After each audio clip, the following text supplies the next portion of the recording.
This is so exciting. So I'm going to get started and so we can get right to Dr. Griffith because I know everyone's excited to hear her today. So good afternoon and welcome Wayne County teachers and scholars to the Magnificent Maker series. I am Dr. Rosalind Shaheed. My colleagues and I are absolutely thrilled to have you with us today for our first virtual student session. You are number one. You are the first.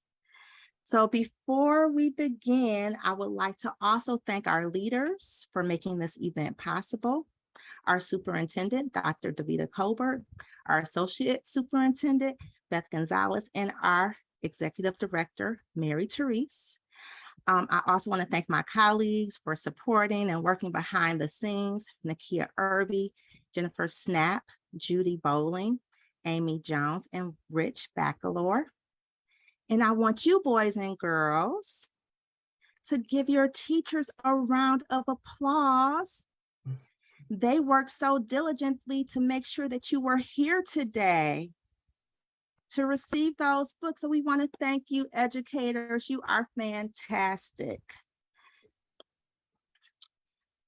So before we move on, I want to also acknowledge the land on which we stand as a Wayne Risa is the ancestral land of several indigenous tribes, including the Anishinaabe, the Three Fires, which were comprised of the Ojibwe, Chippewa, Ottawa, and Potawatomi. And we want to acknowledge that this land was ceded to the United States as part of the Cession 66 in 1807. We encourage you to do more research on the history of this treaty and consider the motivations of its creation, the long-term impact of that.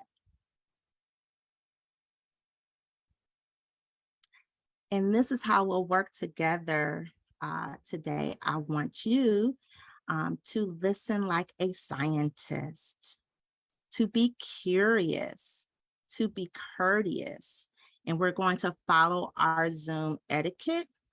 Your teachers can either unmute to allow you to pose questions. You can also use the chat feature today, but we need for you to remain muted throughout the presentation. We'll acknowledge and provide opportunities for you to pose questions to Dr. Griffith. But please, throughout, you can show a little love by using the emojis. And you can use the raise hand feature when appropriate. Today, here's our agenda. This is how things will look. Dr. Griffith will introduce you, budding scientists, to the Magnificent Maker series. It sounds like some of you have already been engaged, which is great. She'll model an experiment and she'll answer your questions, right? So you're going to take on the role of a scientist today. You're going to listen closely. You're going to pose good questions. And most importantly, we want to have a little fun.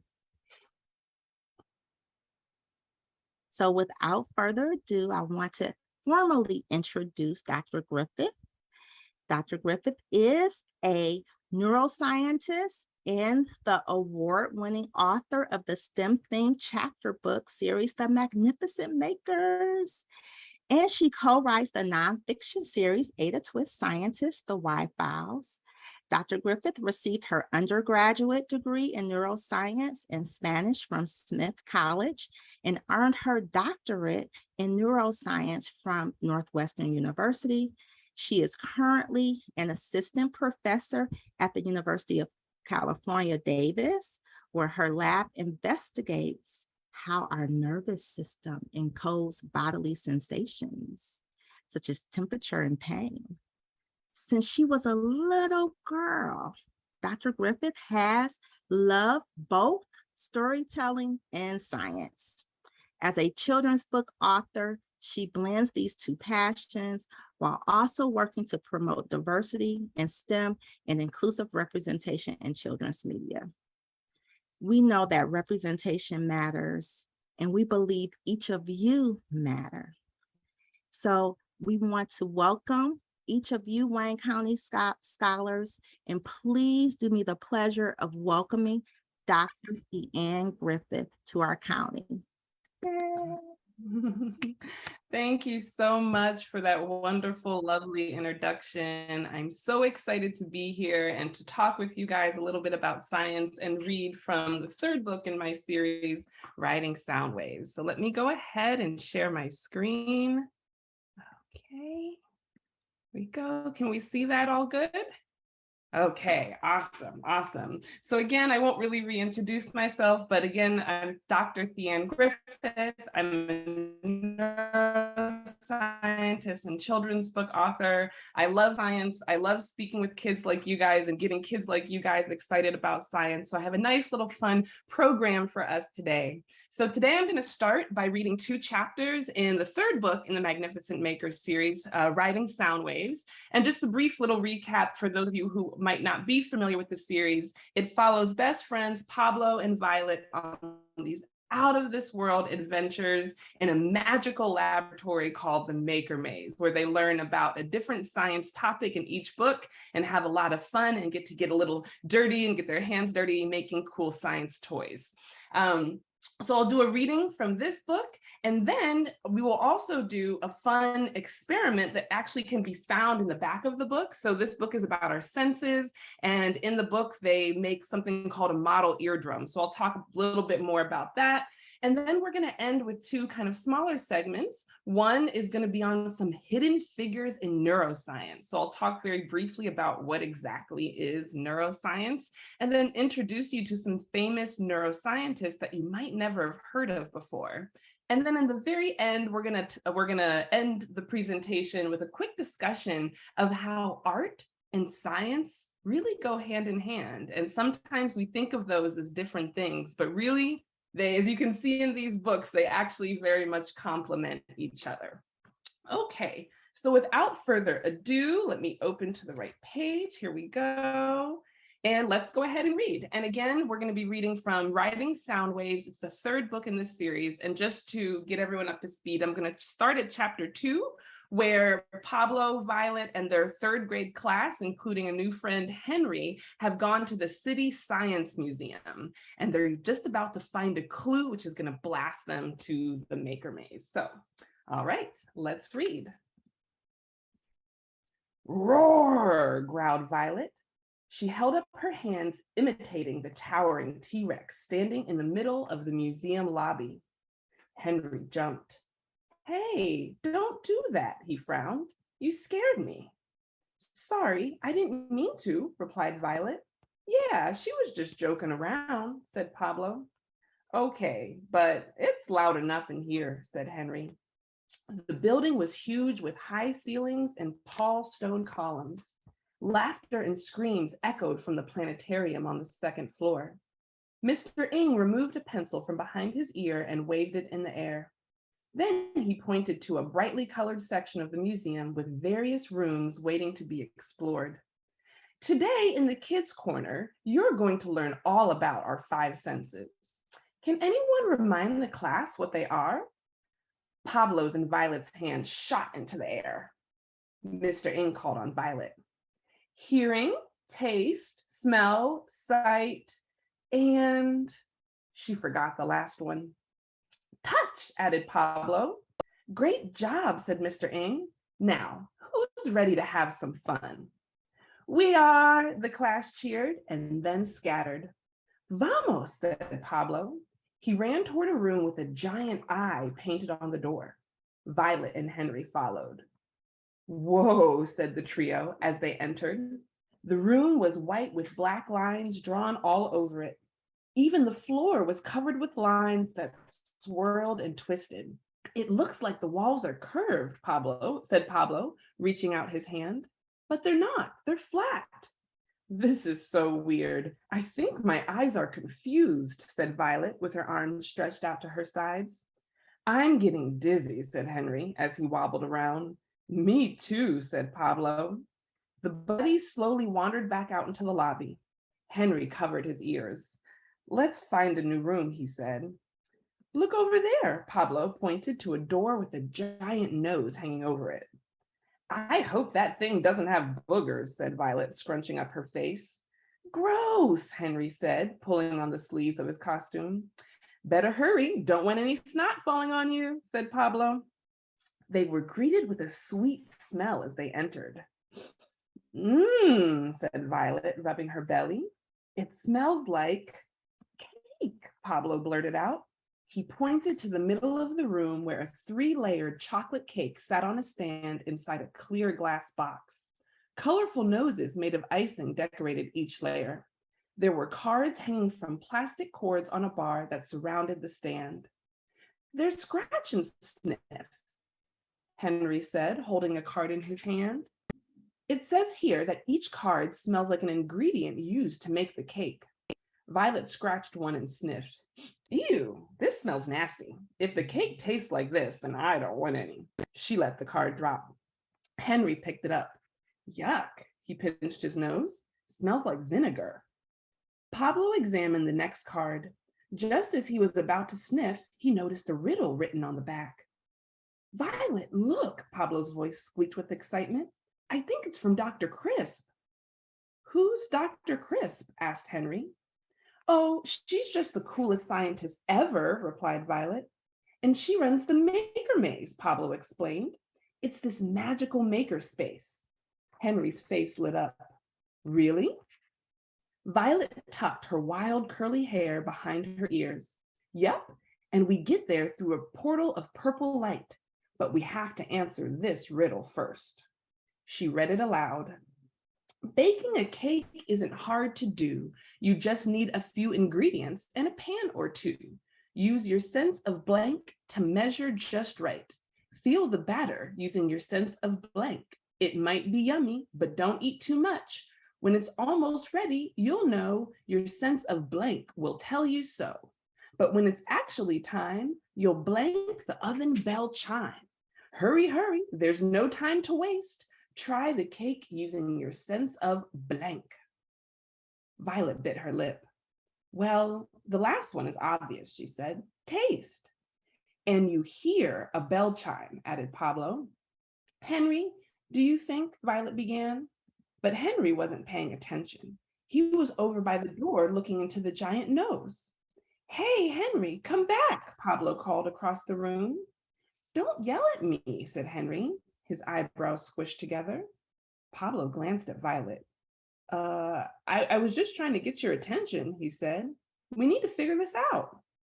Henry fiddled with his costume sleeve and walked back over to the group.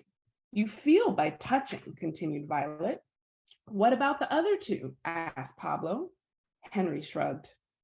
I don't like riddles, he said. They're confusing. Violet bit her lip. I think the first one is sight.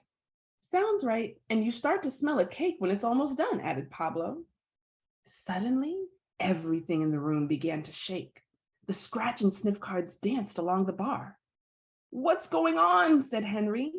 His voice trembled with the rest of the room. Boom, snap, whiz, zap. Chapter 3. Are you okay? Asked Pablo. Henry was crouched on the floor with his hands over his ears. Violet tapped Henry on the shoulder. He looked at Pablo and Violet and slowly lowered his hands.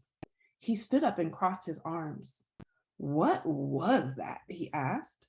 It was the portal. It opened, Violet replied. It sounded like the portal exploded, said Henry as he fixed his costume. Pablo and Violet giggled. Then Pablo saw a purple light near the door. This way, he said, rushing out of the room. What happened to everyone? Asked Henry.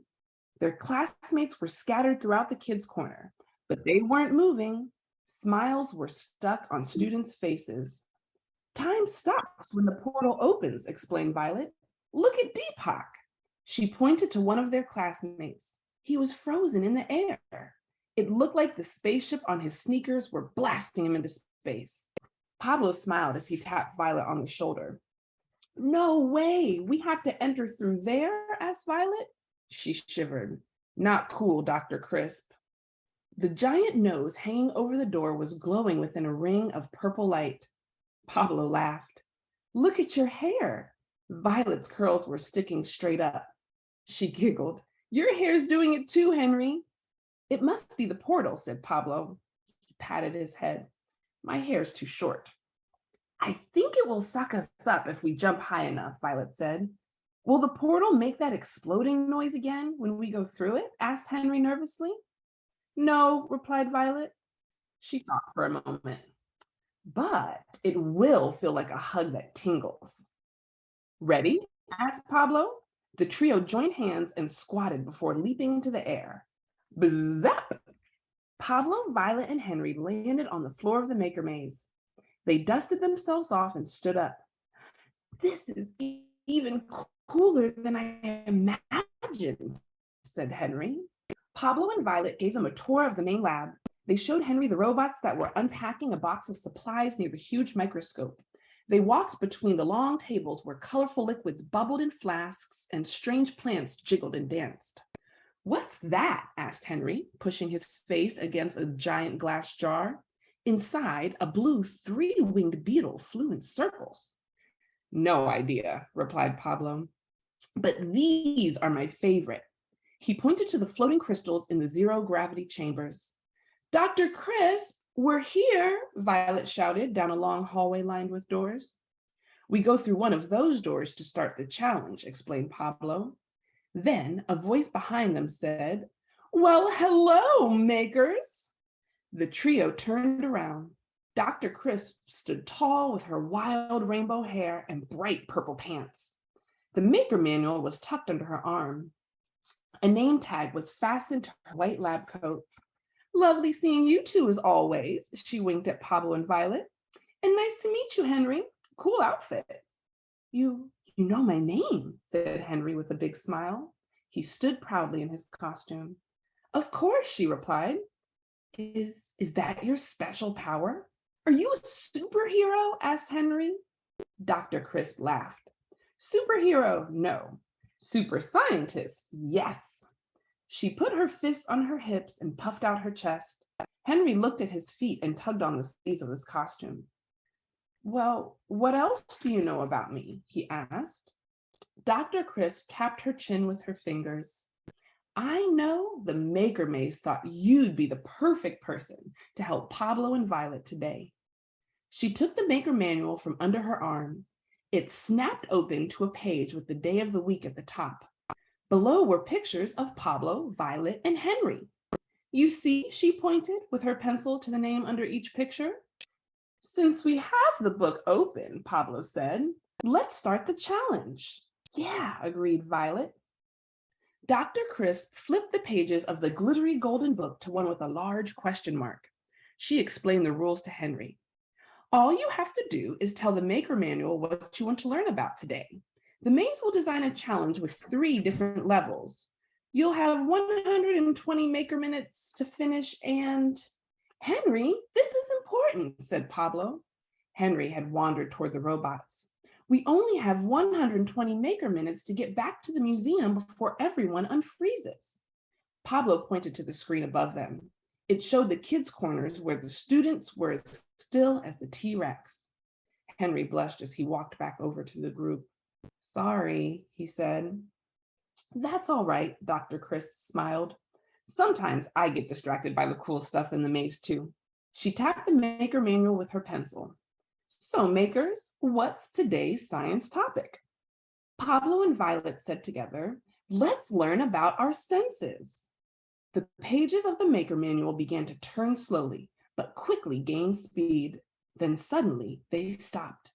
The page read, Level 1, Mystery Maker Box. Go to door number 1 to begin.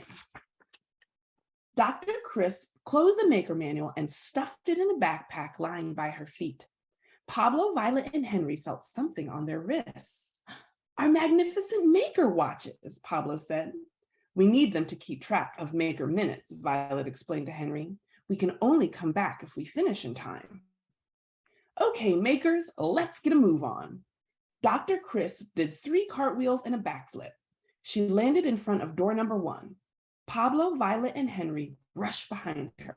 As she opened the door, their watches glowed and vibrated.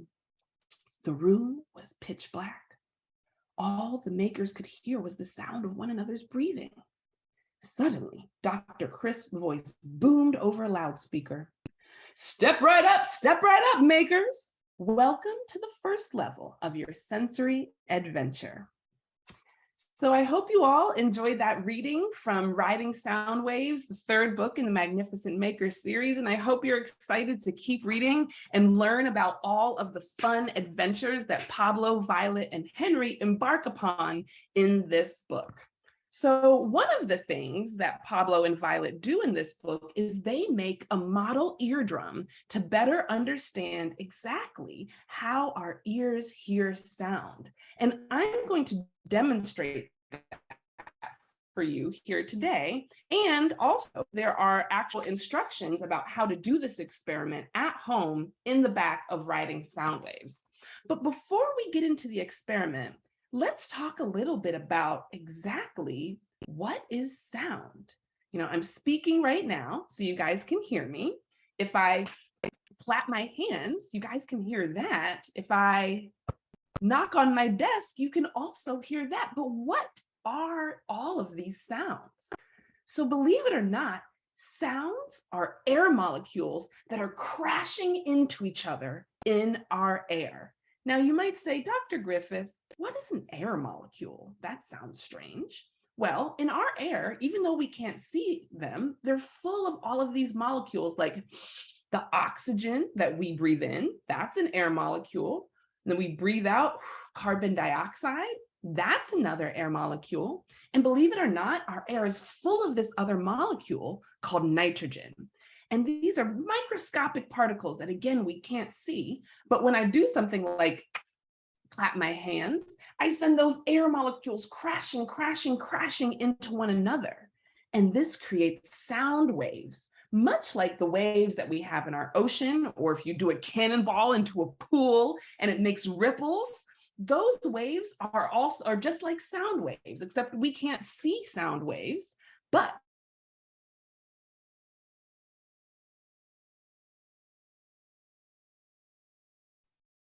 Dr. Griffith, you've paused. I don't know if you can hear me.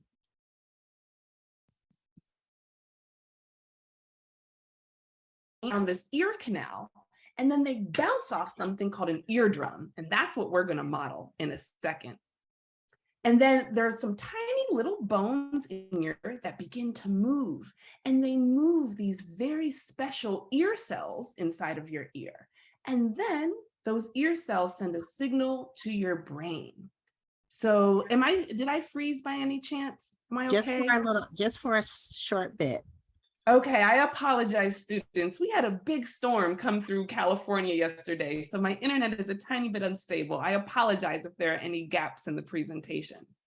So, as I mentioned, those sound waves, they travel through your ear, bounce off your eardrum, and they make these very special cells in your ears wiggle. And so these cells are called hair cells. And it's not because, no, they don't grow out of the top of your head. They are inside of your ear. But if you take a look at this picture, it almost looks like they have a little mohawk on top of their head. And that's where they got their name from. The scientists who first saw them said, it looks like they got some hair up there. And so when a sound wave comes in and vibrates your eardrum, those little hairs on top of those cells move. And that is the signal that is then sent to your brain that lets you know either a dog was barking, or someone was calling your name, or the phone was ringing, or your teacher was talking to you. As we get older, our brain begins to understand what those different sound waves mean, okay? So now I want to show you one last slide that really kind of hits home the point of why it's so important to take care of those beautiful, beautiful ears and ear cells, hair cells that you have inside of them. So normally inside your ear, these hair cells stand up nice and straight, and they line up in little rows like this. These are healthy hair cells. And so when a sound wave comes in, they can move and your brain can interpret that sound. But if we listen to music too loud, or if we live in an environment that maybe is very noisy, or if we have to work in an environment, like maybe some construction workers, you know how they wear those like big kind of headphones to protect their ears, or anybody who works around a lot of sound, kind of like almost like these that I have right here. They wear something like this to protect their ears from sound, because if too strong of sound waves come into your ears over and over again, those hair cells can become damaged and they get floppy and look like these down here. And so now when a sound wave comes in, those hair cells, they can't move so well. And your brain has a much more difficult time understanding what those sound waves mean. And the unfortunate thing is, there are some cells in our body that we can make more of, like skin cells. Your body can make more skin cells, no problem. But these beautiful hair cells inside of our ear, they can't be made again. And so once we damage them, they're kind of gone. And that's what this looks like over here. So you see in this healthy example, we have all these beautiful hair cells standing up nice and straight and strong, but when they get damaged, they go away. And that's why when we lose our hearing, it's pretty much very difficult to get it back without the assistance of devices like hearing aids. So it's a really important lesson to take care of those beautiful, beautiful hair cells that you have inside your ears. Okay, so that was a little bit of background about hearing and sound waves. And now we get to do my favorite part, which is actually an experiment. And so I'm going to stop sharing my screen. So hopefully I'm nice and big and you guys can see this very well. So this is a very simple experiment that you can do with things that you probably have in your house at home. All you need is a bowl. Any bowl should do. Something to make noise with. I found that this pot works very well. So I have a pot and a spoon here, but you can use a drum. You can actually experiment with different sources of sound to figure out what works best. Then you need some plastic wrap I have here.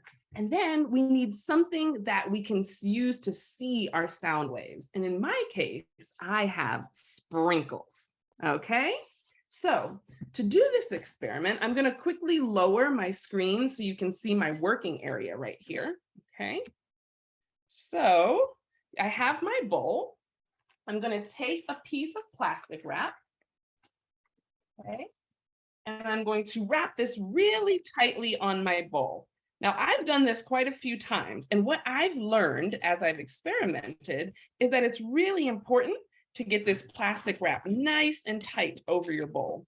Actually, the first time I did this experiment, it didn't work very well because my plastic wasn't tight enough. And so that's also another little lesson, that science isn't magic. It's not that we do it once and it works out beautifully. Sometimes you have to repeat it over and over and over until you get it just right. And that's what I had to do the first time I did this experiment. So just a little lesson for you guys. But now I have the plastic wrap on my bowl. You can see right here. I'm going to take now a little kind of pinch of sprinkles. Okay. Got those on my bowl. You guys can see that right there. Might put a few more to make sure we can see that okay. All right, now teachers, I am going to make a decent loud noise, so it might be a good idea to turn down the volume. I'm going to give teachers a little bit of time to turn down the volume on their computers, because I don't want to damage anybody's beautiful ear cells by all the noise that I'm about to make. But it does, in order for the experiment to work, I do have to make a lot of noise. So if you're at home and on a computer, I would just go ahead and turn down the volume, and teachers in the classroom would also probably turn down the volume, just so, again, we don't damage those beautiful hair cells and we keep them nice and tall and strong. Okay, just give everyone a little bit of time to do that. Okay, so now what I'm going to do is I'm going to take my pot and my pan, and I'm going to make some sound waves. And let's go ahead and see what happens to my sprinkles as I make these sound waves. All right, and 3, 2, 1, let's ride some sound waves. Woo! Did you guys see that? I hope that wasn't too loud for anybody, but you guys could see those sprinkles just bouncing around. I can go ahead and do that. Oh, I see all those hands. I love it. I'm going to go ahead and do it one more time so you guys can see, okay? Let's ride some sound waves.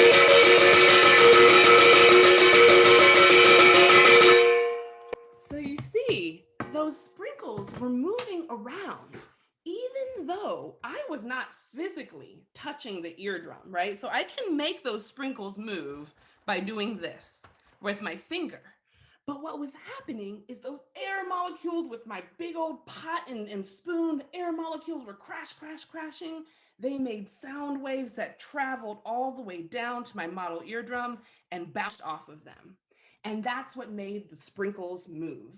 And so you can do this experiment at home and do it in different ways. You can say, what is the softest noise I can make to see the sprinkles or your rice or whatever move on your eardrum? You can say, how loose can I have my plastic wrap and the sprinkles or rice still vibrate? There's so many different kinds of questions and experiments that are questions that you can ask and experiment with using this really fun and pretty easy activity. So I hope you guys enjoyed that and have a little bit of a better understanding about how our ears hear sound. So if you give me one moment, I'm just gonna clean up. Now I have sprinkles all over my desk, but that's quite all right. It's all for the fun of science. So I'm gonna go ahead and set that over here. And I'm going to, hold on, pardon, I have to mute myself while I blow the sprinkle. There we go. So I am going to go ahead and start sharing my screen again, and we will end this presentation in about 10 minutes or so. And I'm so excited to hear from you guys and answer all of the questions that you might have. Okay, so again, now we're going to switch gears and talk a little bit about some hidden figures in neuroscience. So I make the Magnificent Makers because I want kids like you guys to know that science is for everyone. It doesn't matter what you look like or where you're from, whether you're a boy or a girl, none of that matters. All you have to do is be curious and creative.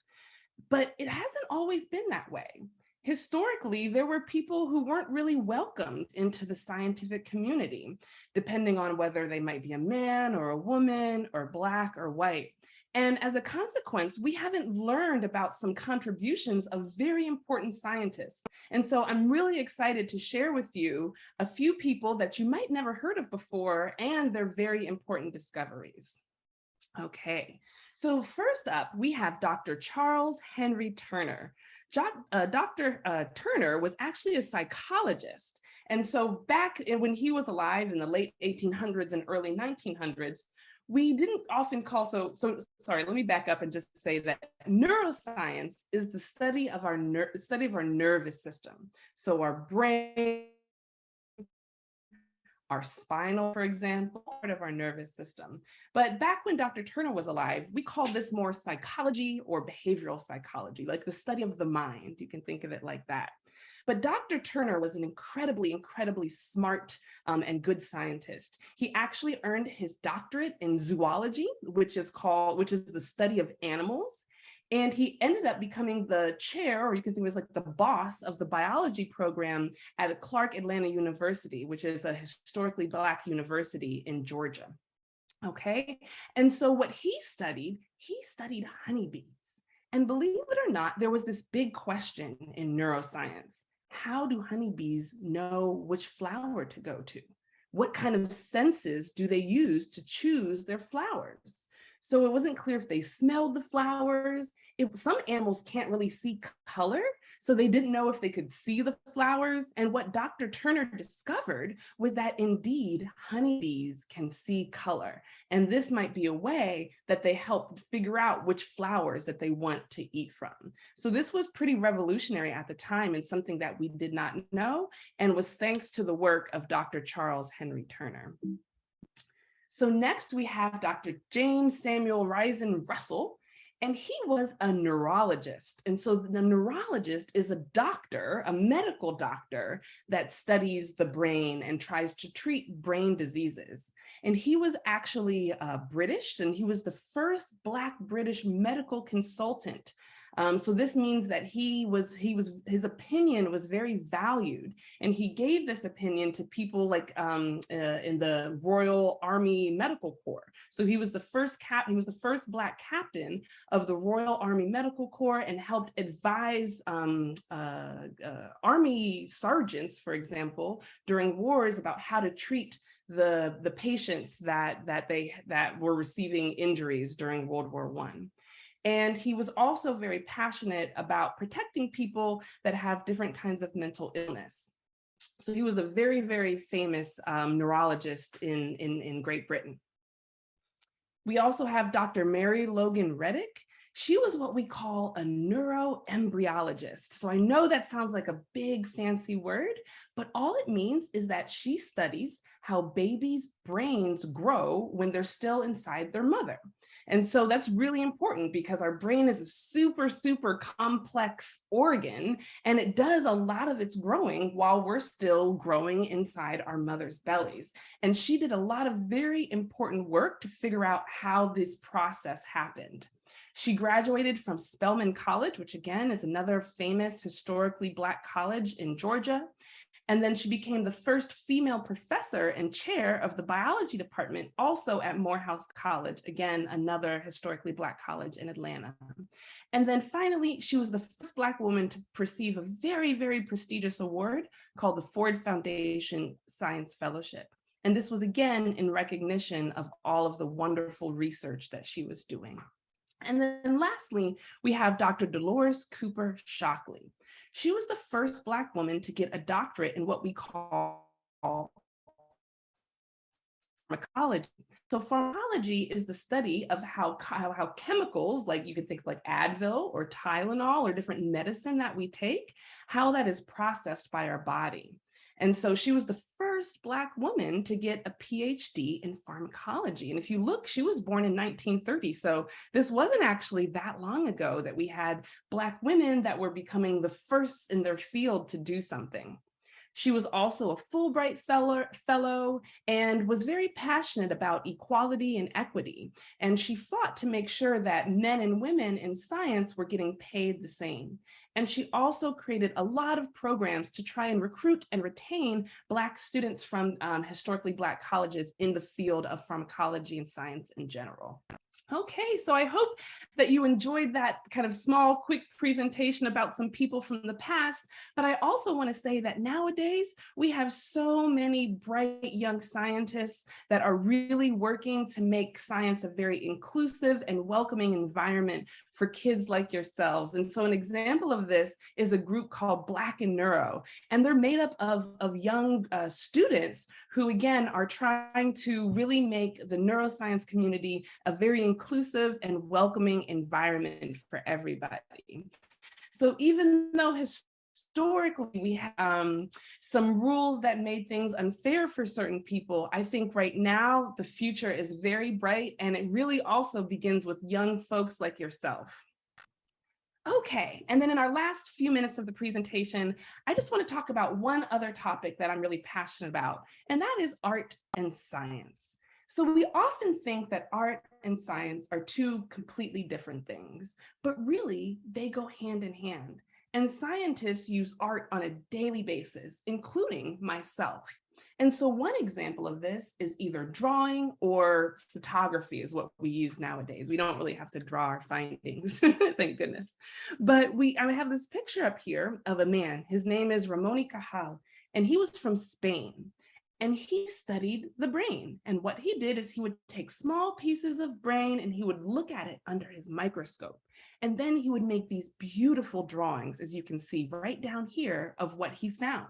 So he used the art of drawing to share the science that he was discovering. And without these drawings, a lot of his findings couldn't be shared with his colleagues, right? So this is a really, really good example of how scientists use art to present their findings to the greater community. Also, again, as I mentioned, we don't usually draw our findings anymore, which again, thank goodness, because I am not a great artist, but we can take beautiful pictures. So we can hook up a camera to a microscope and take beautiful pictures. So believe it or not, This picture that you're seeing right here, remember how I talked about our nervous system being our brain and our spinal cord? Well, if you take a look at your arm and you take a look at that skin on your arm, that skin is full of neurons, just like this, that's colored in pink and red and blue. All of those are neurons from arm skin. And those neurons are there to be able to detect things like touch. So I can feel that I'm tapping on my arm because of those neurons responding to my finger. And so this is a beautiful picture of some of those neurons in your arm, and just an example of how scientists use photography, again, to share their findings. Okay, writing. So I think this one is a pretty obvious link. I, as a scientist, this is actually a picture of me from about 2 years ago when I was doing a science experiment that you can see here in the background. And I was also actively writing book 4 in the series, The Great Germ Hunt. But scientists don't just always, write books for kids, but we also have to write a lot of other things. Anytime I make a really important finding, I have to write it up into what you can think of as like a lab report. And I share that lab report with other people who are interested in my work. And as I'm writing that lab report, it's really important for me to create a story. I have to introduce people to my characters, or my characters in this case are whatever I'm studying. And I have to get them excited about that. And that takes a lot of good writing skills. So writing is a huge, huge part of science. And anyone who wants to be a really good scientist should also work on their writing skills, because again, it's how we share the information that we're finding. It's how we share our discoveries through writing. And then lastly, a really fun one is music. Now, again, I'm not super musical, and I'm very envious of people who are, like this young woman here, Dejae Williams. She was a quality engineer at NASA. So she worked for NASA as an engineer, and she loved math. She was really good at math. And she knew that a lot of kids sometimes struggle with math. And so she thought that if she could tie music and math together, she could again get kids really, really excited about science. And so this is another great example of how music can combine with science or math to create something really beautiful. Additionally, there are a lot of scientists who study how music impacts your brain. So I don't know if this has happened to you guys, but it's definitely happened to me, where I'll listen to a song and I will remember the lyrics so easily. I can remember the lyrics to some songs, to songs that I learned when I was your age. I had to learn a song called 50 Nifty United States, where we sung the states in alphabetical order. And I can still do that today very quickly, because for some reason, our brain learns to melodies and rhythms very well. And there are some scientists who are trying to see exactly how that happens. So again, science and music, magnificent. And with that, I'm going to go ahead and end my presentation.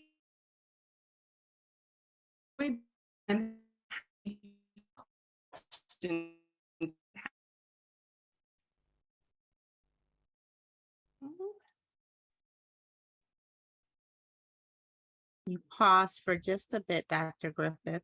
Are you able to hear us? Oh no. I can hear you. Was the last thing you heard?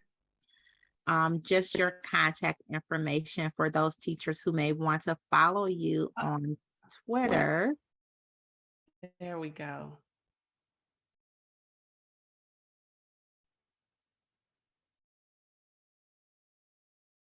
So I'm so sorry. yes, Connectivity issues. that's perfect. Thank you. So yeah, I'm happy to take any questions that you guys have.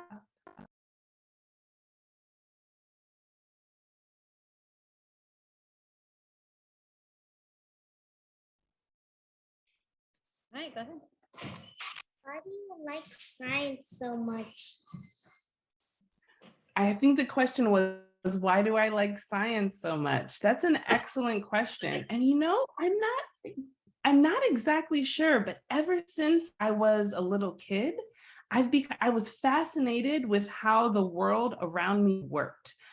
I don't know if you guys like have lightning bugs where you live, but where I was growing up in Pennsylvania, I had a lot of lightning bugs in my backyard. And I was always so curious as to how they glowed, and I lived near a creek and go and explore and found tadpoles. And I was so curious as to how before it becomes a frog, it's kind of a fish. And so I was just a very, very curious person. And I found that science allowed me to explore all of my questions in a really fun way. So I've just always loved science. It's always been something that's been fun for me to think about. Thank you. Dr. Griffith, Miss Philia Trout's class is asking, when did you decide to become a scientist? That's a really good question. I think sometime when I was in high school. Yeah. So when I was in high school, I took an advanced placement biology class. And that was the first time I was introduced to neuroscience and the fact that, as a fun fact, the cells in our brain, they talk to each other using electricity. And so, how they say like a light bulb goes off in your head? That's almost kind of literal. When you have an idea, there's a lot of electrical signals that are bouncing through your brain. And I learned about that when I was in high school. And I decided right then and there that I wanted to study exactly how that happened. And so I would say in high school is when I really decided that I wanted to become a scientist, even though I had loved science pretty much my whole life. I see Miss Beaver's class has a hand up. Do you guys have a question? All right, Rima, nice and loud. How many books do you have? How many books have you written? How many books have I written? So let's see. There are currently 5 books in the Magnificent Maker series that are out that I've written, but I've also written 2 more that haven't published just yet, but are in the pipeline. So that's 7. And then I've also written 4 Ada Twist Scientist books. So that would be 11.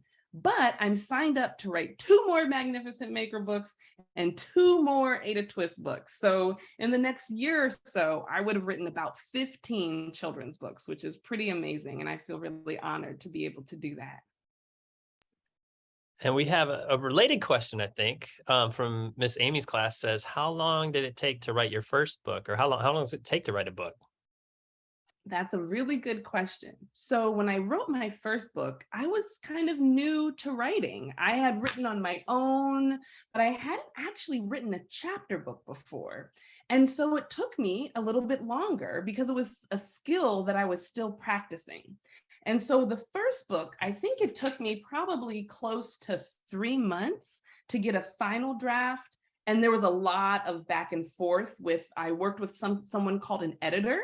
And so an editor is a person who reads over your writing and provides suggestions to make it better.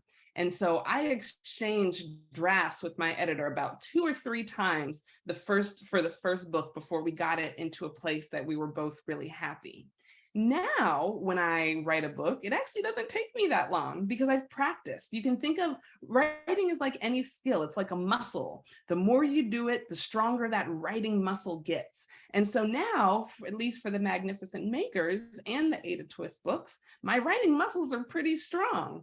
And so it doesn't take me that long anymore. I can usually write the book within a month or less. And then we don't have to go back and forth with the editor so much. There's just usually a few corrections that need to be made and then I'm done. So writing is, again, like any other skill. The more you practice, the better you get at it. And looks like we have a question from Miss Shaheen's class. How long did it take you to become a scientist?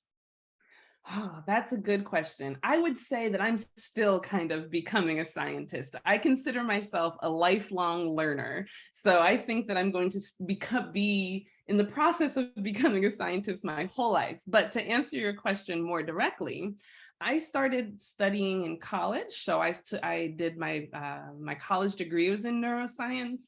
And then after that, I took a break from school for 2 years and I went and worked in a lab. And I actually worked in a country in South America called Chile. During my introduction, Dr. Shahid said that I was a double major in both neuroscience and Spanish. And I wanted to kind of combine those two passions. So I went down to South America and I got to speak Spanish and do science at the same time. So science is done all over the world, not just in our country. There are scientists literally all over the world answering important questions. And so I did that for 2 years. And then after that, I came back to the United States and I started my PhD or my doctorate. So that's why I'm Dr. Theanne Griffith. I'm not a medical doctor, but I do have my Doctor of Neuroscience. And that was about 5 years. So I would say in total, since I started college, it took me about 10 years or so to get into the position that I'm in now, a little bit longer, 10 or 12 years. But again, I consider myself a lifetime learner. So I'm still becoming a better and better scientist every day. Okay, the questions are flying in, kids. Keep them coming. But I'm going to combine a couple of these questions. So these are more about your book, back to your book. So did you have to rewrite or start over when you were writing is one question. Another one is, how did you think of the names for the characters in your book? And then third is, did you draw the pictures? Okay, so I'm going to answer those in reverse order. So I did not draw the pictures. As I mentioned, I am actually not a very good artist. I love writing and I consider myself a good writer, but I cannot draw very well. And so thankfully, we have a wonderful series illustrator, Reggie Brown, who is really responsible for all of these beautiful pictures that you guys can see inside the book. So yeah, I don't draw my pictures, that's for sure. I would just have stick figures, I think. In terms of the characters' names, so one trick authors use a lot when they're naming characters is they name them after people they know. So Violet is actually named after my daughter. I have a little kindergarten daughter and her name is Violetta. And so I just shortened that to Violet for the main character of the book. Pablo is just a name that I've always liked. I'm not sure why, I just remember always liking that name. So I named Pablo Pablo. Henry in book 3 was named after a friend's son, who actually the character Henry is also modeled after. You might have noticed in the book that Henry had some different behavior, and that's because he's modeled after my good friend of mine's son who is on the autism spectrum disorder. So we wanted to include neurodiverse kids in the series as well. And then finally, Deepak, who you might have read about in book 1, Deepak is a person that I actually worked with as a graduate student. So I just pulled all of these names from people largely that I knew and that I wanted to kind of model the characters after very loosely. And then I think I already forgot the first question. Sorry. I think it was how many times did you have to rewrite or start over? Right. Yeah, so I haven't had to completely start over. But so when I first was contracted to write these books, I had a lot of ideas and those ideas didn't necessarily work very well. So we went like a back and forth. Like first, I wanted Dr. Crisp to be kind of like a magical creature, for example. And my editor was like, no, let's make them into a real person that kids can, identify with more. But I would say that once I started writing, I haven't really had to rewrite the book. But there was definitely a lot of conversations in the beginning about how to make the series really fun and exciting for kids. So there was a lot of work that went into the beginning for sure. Okay, this is a question. I love this question. It says, what's your favorite book and what other kinds of books do you like to read?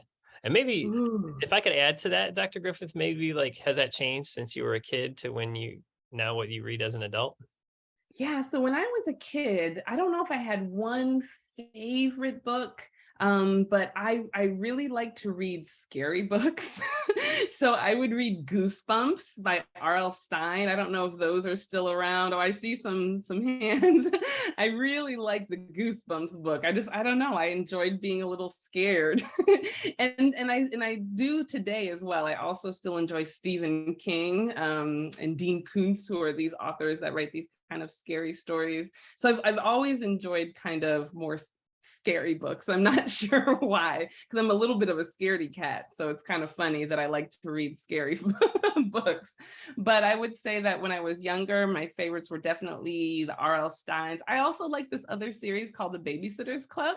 I think they're kind of bringing that back. So I don't know if you guys are familiar with that one or not, but I also really like The Babysitter's Club. And now today, I don't know if I have a favorite book per se, but now I think I read pretty broadly. I actually like reading nonfiction. So I like reading about, you can write a story with fictional characters, but you can also make a really good story about just, any kind of subject that is real. And so I enjoy reading a lot more nonfiction now than I did when I was younger, I would say.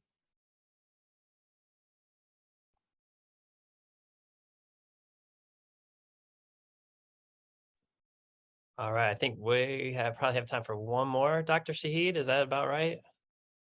One more question. Okay, well, here's a quick one. What's your favorite animal? Ooh, my favorite animal would be a cat or a dolphin. Actually, can I say three? So a cat, because I'm a cat lady and I have cats and I love them and I think they're really nice, even though they get kind of a bad reputation.